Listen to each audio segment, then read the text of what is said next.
अपने देश में कोई भी आदमी हो, कितना भी अनपढ़ हो या कितना भी पढ़ा लिखा हो, लेकिन दो क्षेत्र ऐसे हैं जिनके बारे में उसे जानकारी होगी ही होगी। एक है सियासत और दूसरा है फिल्में।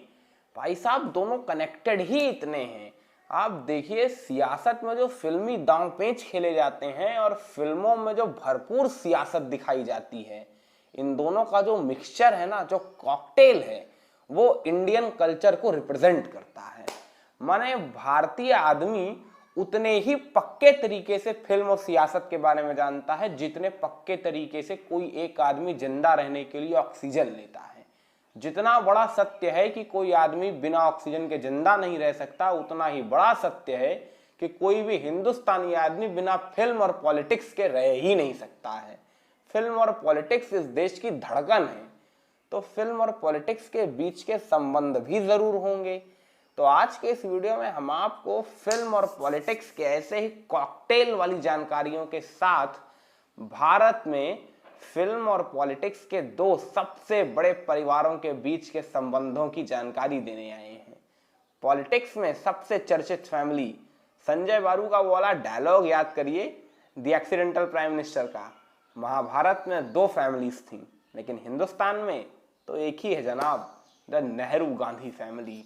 यानी जवाहरलाल नेहरू, इंदिरा गांधी, संजय गांधी, राजीव गांधी, सोनिया गांधी, राहुल गांधी, प्रियंका गांधी की जो पूरी फैमिली है, इस फैमिली का रिलेशन बॉलीवुड की सबसे लेजेंडरी कपूर डायनेस्टी से, यानी पृथ्वीराज कपूर, शम्मी कपूर, शशि कपूर, ऋषि कपूर, रणवीर कपूर, करीना कपूर, और इन दो ग्रैंड फैमिलीज के बीच के रिलेशनशिप को रिवील करेंगे आज के इस वीडियो में मशहूर पत्रकार राशिद किदवई के द्वारा लिखी गई नई किताब नेता अभिनेता के आईने में। तो सबसे पहले बात करते हैं इन दोनों फैमिलीज की रूट्स की, माने जड़ों की।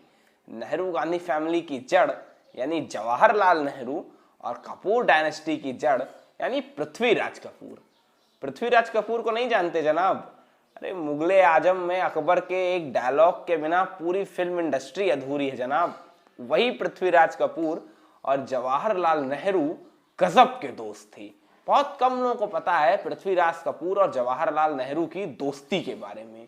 दोस्ती इतनी पक्की थी कि प्रधानमंत्री बनने के बाद भी नेहरू अक्सर पृथ्वीराज कपूर से मिलने उनके घर जाया करते थे, खाना खाने के लिए, कि दोनों दोस्त साथ बैठ के खाना खाएंगे। अच्छा, इसी से जुड़ा एक और दिलचस्प किस्सा मुझे याद आया।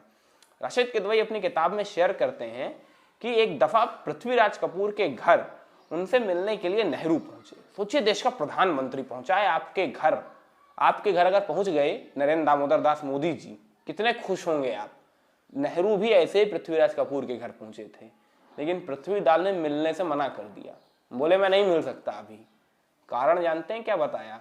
बोला, मैं अपनी फिल्म की शूटिंग के लिए पृथ्वी थिएटर की टीम के साथ काम कर रहा हूं, अभी बिजी हूं।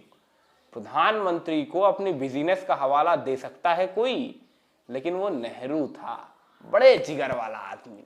उसने बुरा नहीं माना, इसे अवज्ञा नहीं समझी, अपने मद और अहंकार में इसे अपने आदेश की अवहेलना नहीं समझी।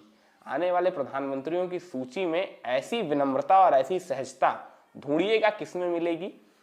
खैर, नेहरू वापस चले गए, लेकिन नेहरू ने अगले दिन पृथ्वीराज कपूर को फिर नई दिल्ली में अपने तीन मूर्ति भवन में पूरी की पूरी पृथ्वी थिएटर की 60 लोगों की टीम के साथ एक बड़े भोज पे आमंत्रित किया, और पृथ्वीराज अपनी पूरे 60 लोगों की टीम के साथ तीन मूर्ति भवन गए भी, और फिर प्रधानमंत्री आवास के प्राइवेट हॉल में पृथ्वीराज कपूर और नेहरू ने साथ बैठ के डिनर किया।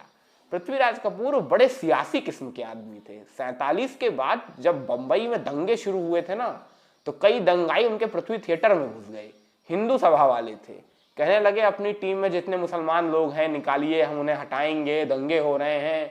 पृथ्वीराज कपूर अपनी जान पे खेल गए, लेकिन अपने किसी भी टीम मेट को, बहुत सारे मुसलमान लोग भी काम करते थे, लेकिन एक खरोंच तक नहीं आने दी पृथ्वीदा ने।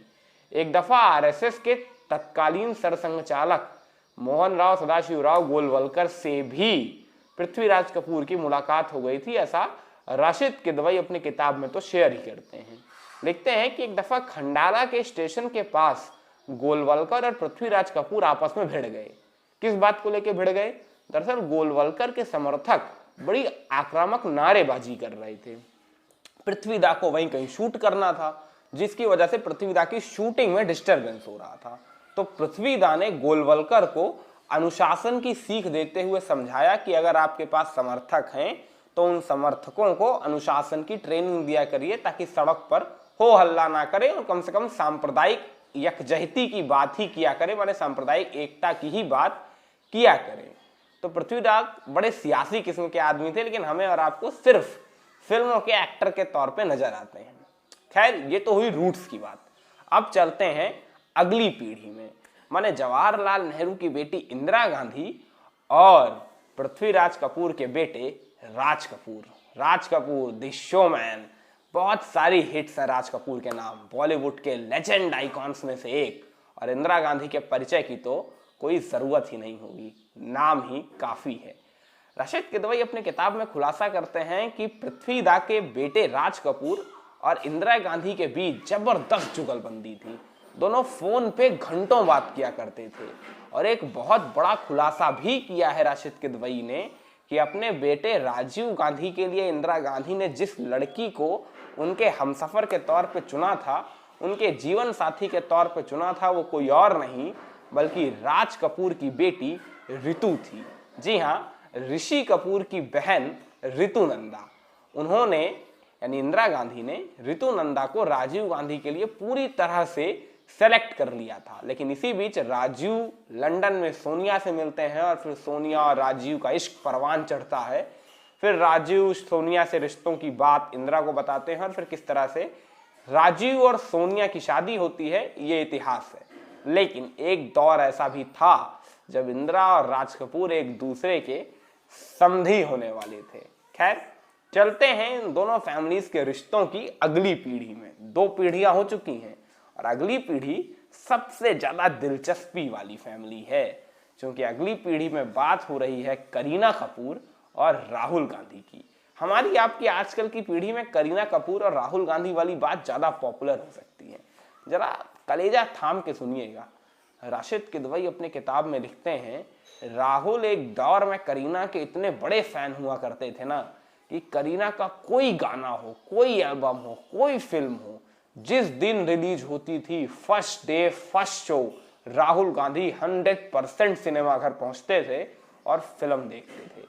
बेबो की कोई फिल्म छूटने ही नहीं पाई थी जिसे राहुल ने देखा ना हो। और करीना यानी हमारी बेबो, उन्होंने राहुल गांधी के लिए अपने दिल की बात सिमी ग्रेवाल के शो में 2002 में ही जाहिर कर दी थी। जब सिमी ग्रेवाल ने उनसे पूछा कि इस समय इंडिया में कौन सा वो आदमी है जिसे आप डेट करना चाहती हैं, तो करीना का जवाब था, मुझे नहीं पता लोग क्या सोचेंगे मेरे इस जवाब के बाद, but the man is Rahul Gandhi. Rahul Gandhi वो शख्सियत हैं जिन्हें मैं डेट करना चाहती हूँ। बहुत अट्रैक्टिव दिखते हैं, बहुत स्मार्ट दिखते हैं, मुझे लगता है कि मैं उन्हें काफ़ी हद तक समझती हूँ, ऐसा करीना का कहना था। लेकिन कभी इन दोनों के रिश्ते सच्चाई के पर्दों में उतरने ही नहीं पाए। खैर, ये थी फिल्म इंडस्ट्री की सबसे बड़ी फैमिली कपूर फैमिली और पॉलिटिक्स की सबसे चर्चित फैमिली नेहरू गांधी फैमिली के रिश्तों की वो कहानी जो शायद आपको आज के पहले ना पता हो। ये सारे किस्से राशिद किदवई की किताब नेता अभिनेता के आईने में बताए गए हैं। इसलिए अगर राशिद किदवई की किताब नेता अभिनेता में रुचि हो तो खरीद के पढ़िएगा जरूर। फिल्म और पॉलिटिक्स के इस कॉकटेल की गजब की जानकारी इस किताब में आपको मिलेगी। तो वीडियो कैसा लगा? अगर अच्छा लगा हो तो लाइक करिएगा, शेयर करिएगा, कमेंट करिएगा और हाँ, चैनल को सब्सक्राइब करना मत भूलिएगा, जिससे ऐसे ही इंटरेस्टिंग पॉलिटिकल एनेक्डोट्स लगातार आप तक पहुंचते रहें।